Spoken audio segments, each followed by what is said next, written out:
जाधव साहेब बैठक झाली, काय सांगितलेलं आहे? काय हे ऐका, काय असं आहे की मुळामध्ये महाराष्ट्रामध्ये ज्या काही राजकीय उलथापालथी झाल्या ह्या संपूर्ण देशाला, महाराष्ट्राला आणि तुम्हाला देखील ज्ञात आहेत आणि त्या पार्श्वभूमीवर एकंदरीत प्रत्येक पक्षाचे पक्षप्रमुख हे बैठका बोलवत आहेत.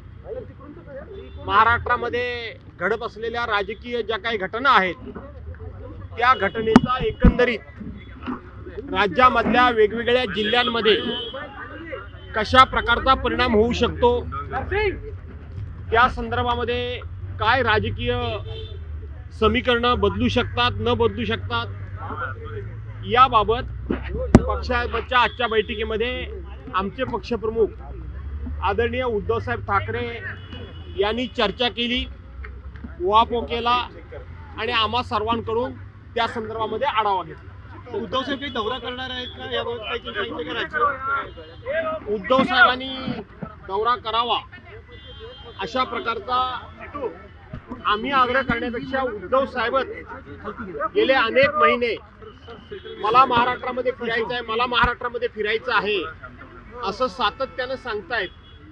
परंतु मध्यंतरी पाऊसच नव्हता, आता पाऊस बऱ्यापैकी झालेला आहे. त्यामुळं उद्धव साहेब महाराष्ट्राच्या दौऱ्यावर लवकरच बाहेर पडतील असं आम्हाला वाटतं. महाविकास आघाडीमध्ये एकटा चलवण्याचा नारा द्यायचा आमदारांनी मागणी केली आहे का त्यांच्याकडे?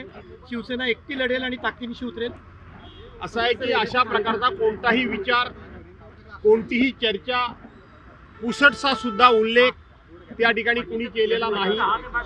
ही कारणाशिवाय भारतीय जनता पार्टीकडून आमच्यामध्ये फूट पाडण्याकरता, आमच्या आपसामध्ये महाविकास आघाडीमध्ये अविश्वासाचं वातावरण निर्माण होण्याकरता आणि स्वतःचा राजकीय स्वार्थ साधण्याकरता म्हणून भारतीय जनता पार्टी अशा प्रकारच्या अफवा या पसरवत आहे. परंतु भारतीय जनता पार्टीवर आता कोणाचाही विश्वास राहिलेला नाही. सर, हिंदी में जानना चाहेंगे क्या बैठक में बातचीत हुई है, क्या कुछ आज निर्णय लिया गया है सर पार्टी की तरफ से, जिस तरह से राजकीय परिस्थिति बदली है महाराष्ट्र में? आप सभी लोग देख रहे हो, पूरा देश देख रहा है, महाराष्ट्र स्टेट देख रहा है कि जो भी राजकीय उथल पुथल हो गई है और वो उथल पुथल जो हो गई है उसके बारे में हर एक पार्टी का नेता, हर एक पार्टी का प्रमुख जानकारी लेता है. उसी तरह हमारे पार्टी प्रमुख आदरणीय उद्धव साहब ठाकरे जी ने हमें बुलाया था, नेतागण को बुलाया था, हमारे एमपी, हमारे एमएलए और हमारे उपनेता और प्रमुख नेताओं को उन्होंने बुलाया था. और जो महाराष्ट्र में जो अभी उथल पुथल हो गई है उसका पॉलिटिकली क्या इम्पैक्ट हो जाएगा, जिले में या गांव-गांव में लोगों की मन में कुछ अस्थिरता पैदा हुई है क्या, इसकी जानकारी ले ली और हमें उसके बारे में उन्होंने बिल्कुल हमें मार्गदर्शन किया.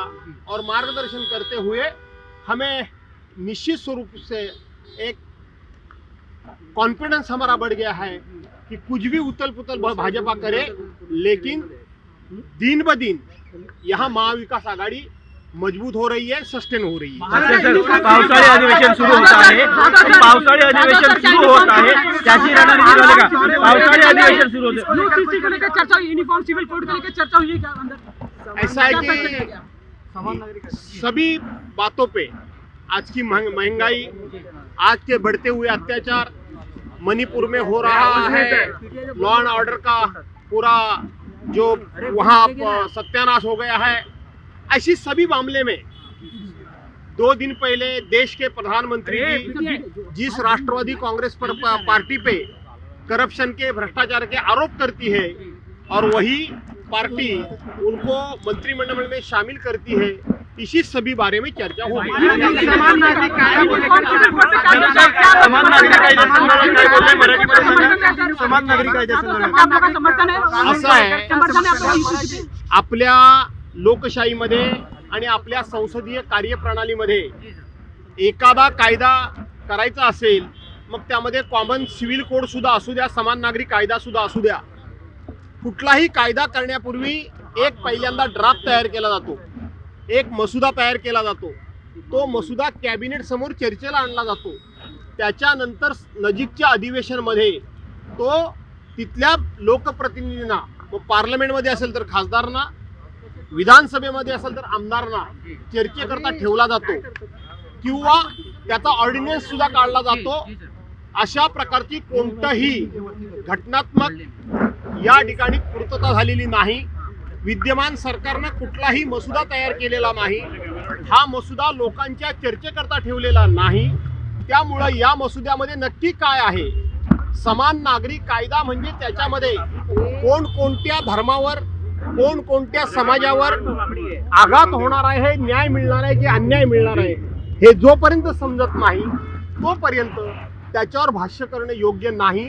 परंतु भारतीय जनता पार्टीला ज्या पद्धतीनं 35 वर्ष राम मंदिराचा मुद्दा फक्त आणि फक्त त्या ठिकाणी दोन समाजामध्ये वाद करण्याकरता म्हणून त्यांनी तो सातत्यानं तापत ठेवला, पेटत ठेवला, त्याच पद्धतीनं समान नागरी कायद्याचा विषय निवडणुकीच्या तोंडावर त्यांनी उपस्थित करून त्यांनी 2024ची निवडणूक डोळ्यासमोर ठेवून हा विषय समोर आणला असं आमचं ठाम मत झालंय. त्याच्याऐवजी भारतीय जनता पार्टीनं आपला समान नागरी कायद्याचा मसुदा काय आहे हा त्या ठिकाणी वैधानिक पद्धतीनं, संसदीय कार्यपद्धतीनं देशाच्या समोर आणावा. आमचं तर त्यापूर्वीच शिवसेना प्रमुखांपासून मत स्पष्ट आहे. पण भारतीय जनता पार्टीला प्रत्येक गोष्टीचं भांडवल हे निवडणुकीकरता करायचं आहे की देशाला समान न्याय द्यायचा आहे हे स्पष्ट होऊ द्या. त्यानंतर उद्धव ठाकरे आणि राज ठाकरे समोर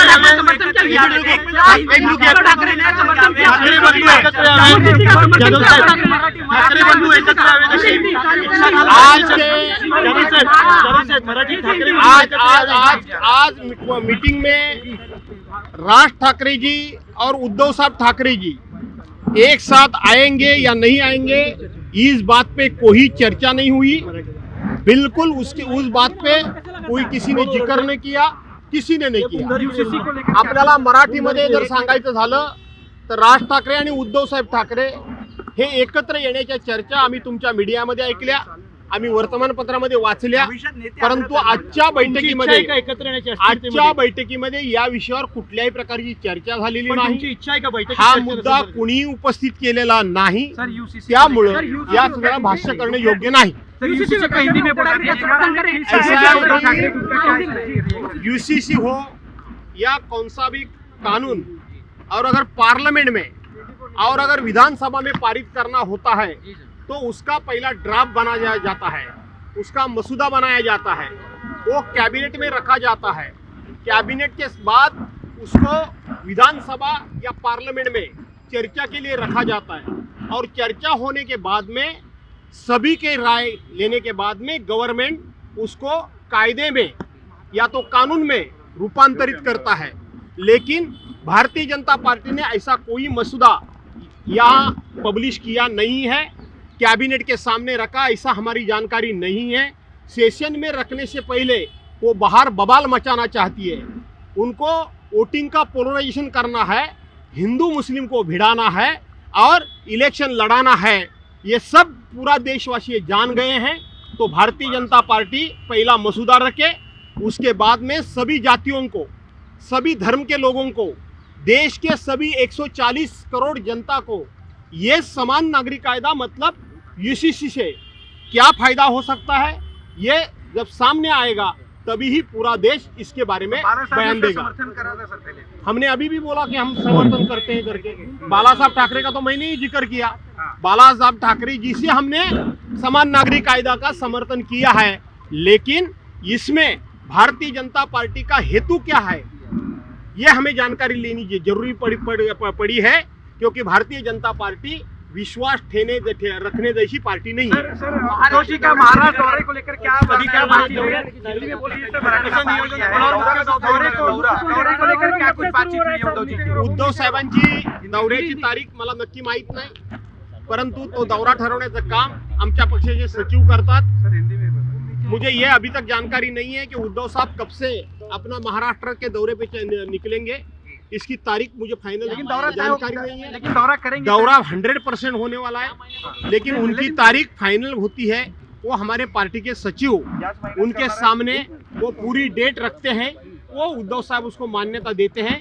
जब वो मान्यता देंगे जब भी दौरा हो जाए। सर जिस तरह से महाराष्ट्र की राजनीति बदली है, क्या आगे भी आप लोग जो महाविकास आघाड़ी है उसी के साथ मौजूद रहेंगे? जैसा हमारे 40 एमएलए छोड़ के भी शिवसेना उद्धव बाला साहब ठाकरे मजबूत हो गए, वैसी ही एनसीपी मजबूत हो जाएगी। और अब आगे के देखेंगे हमारी महाविकास आघाड़ी उससे भी और मजबूत हो जाएगी। धन्यवाद।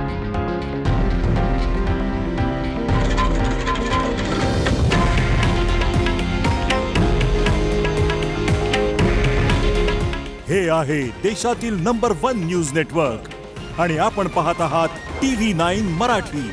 काळजी तुमची, हित महाराष्ट्राचं।